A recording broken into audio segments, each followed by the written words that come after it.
Boa noite, dia 28 de junho de 2016. Vamos falar hoje sobre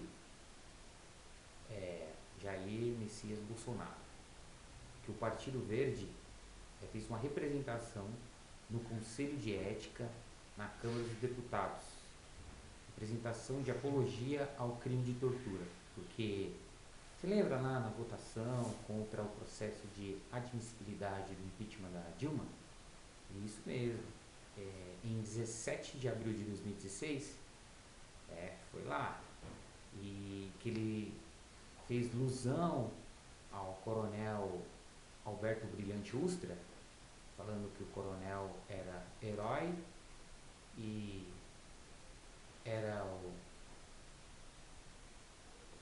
o terror de Dilma Rousseff.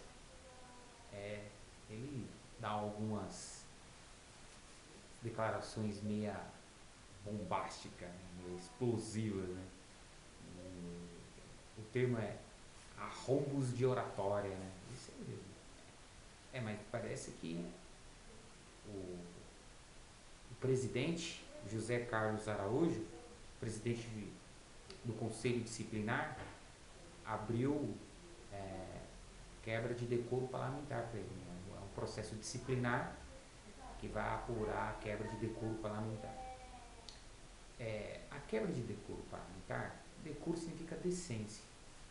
E toda vez que você fala de decência, decência tem que ser algo imoral, crime. Tem que ter uma tipificação criminal. Tortura a gente sabe que não tinha tipificação criminal na época, não tinha. Então Carlos Alberto Brilhante Ustra não foi torturador, porque não existiu fato típico jurídico, a lei naquela época. Não existia, beleza? Mas quando o Bolsonaro falou do crime de tortura é uma lei de 97, é a 9.455 de 97, beleza? Tudo bem até aí. Mas só que eu queria levar um adendo aí, um adendo. Esse adendo é o deputado Glauber Braga, anota esse nome, Glauber Braga, que fez ilusão heróica a Marighella, exatamente. Não é Marighella, é Miriguela, exatamente.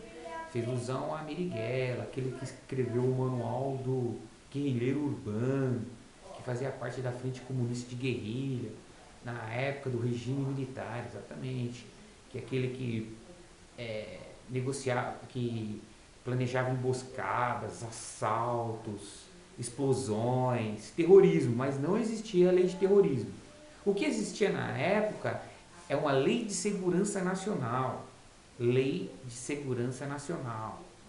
É uma lei que ela foi melhorada. A lei de 43 foi melhorada até 83. E essa lei de segurança nacional falava dos inimigos internos do Estado. Inimigos internos do Estado.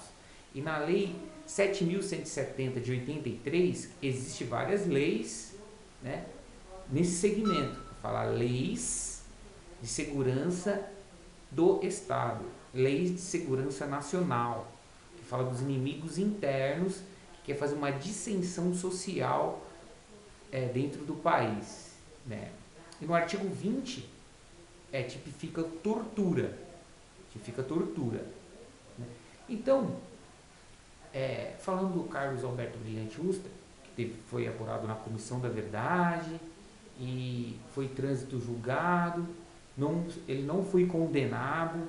Se ele não foi condenado, a memória que o Jair Messias Bolsonaro fez não é de apologia à tortura, porque você faz apologia à tortura se tem alguém que é condenado por tortura. Mas o Brilhante Ustra não foi condenado por tortura. O que existiu foi o quê?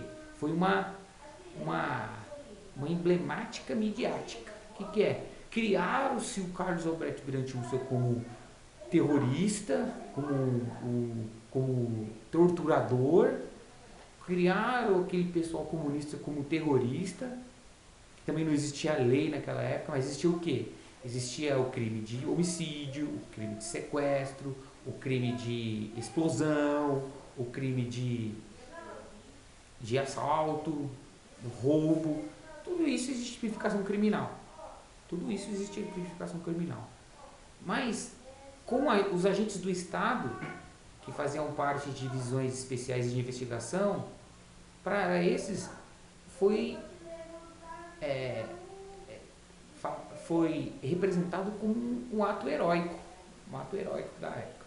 E o Carlos Alberto Brilhante Usta foi esse que pegou essa missão difícil, né? Essa missão uma missão muito complicada para desenvolver na época. E ele desenvolveu na realidade da época, de maneira plausível, digamos assim, plausível. E resultou uma sufocação de movimentos esquerdistas pela informação levantada por ele, foi ações pontuais em cima de frentes de guerrilha comunista, e essas ações pontuais sufocou a liderança de movimento esquerdista comunista no Brasil. E foi perdendo poder, até eles conseguir a extinção do Código Paulista em 74, em janeiro de 74. E aí conseguiu uma normalidade, e dali para assim passou um processo para a democratização do Brasil. Um período em que foi se trabalhando fortemente o tradicionalismo, a moral e os bons costumes, para chegar em 88 acontecer as diretas já. O que podemos concluir? Que eles querem cercar Bolsonaro, já colocaram o Bolsonaro no STF, agora já abriu uma representação no Conselho de Ética, na Câmara. Então o que eles querem? Amedrontar Bolsonaro. Bolsonaro não vai se deixar amedrontar. Ele já falou que pode custar o mandato dele, que ele não vai se amedrontar. Ele tem a frase famosa dele: soldado que vai para a guerra e tem medo de morrer é covarde. E eu concordo com ele. E isso está dando um efeito muito positivo por um lado. Por quê? O comportamento do Bolsonaro está criando nos brasileiros um ar patriótico. Está se identificando por ele, porque ele está combatendo o que ele denuncia. Ele não só denuncia, ele combate o que ele denuncia. Né? Igual o Sérgio Moro, o juiz federal da 13ª Vara de Curitiba.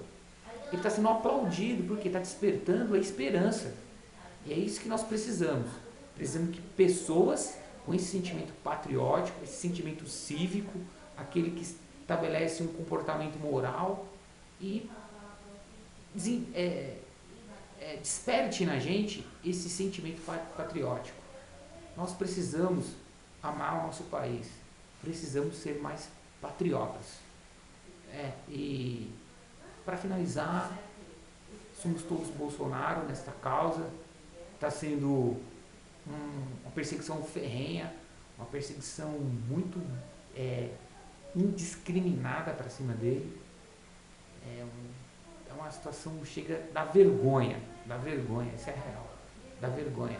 Mas eu tenho fé, tenho esperança em pessoas com esse comportamento, como Sérgio Moro, Bolsonaro e o Marcos Feliciano também, e outros, o Eduardo Bolsonaro, um grupo de pessoas que traz assim, aquele tradicionalismo, que traz aquele ar de família, que traz a força de uma boa educação, de um comportamento ético e moral que vem de berço, né? Pessoas que foram educadas realmente para ser pessoas que vão representar bem o futuro do país. Acredito nisso e vamos apoiá-lo.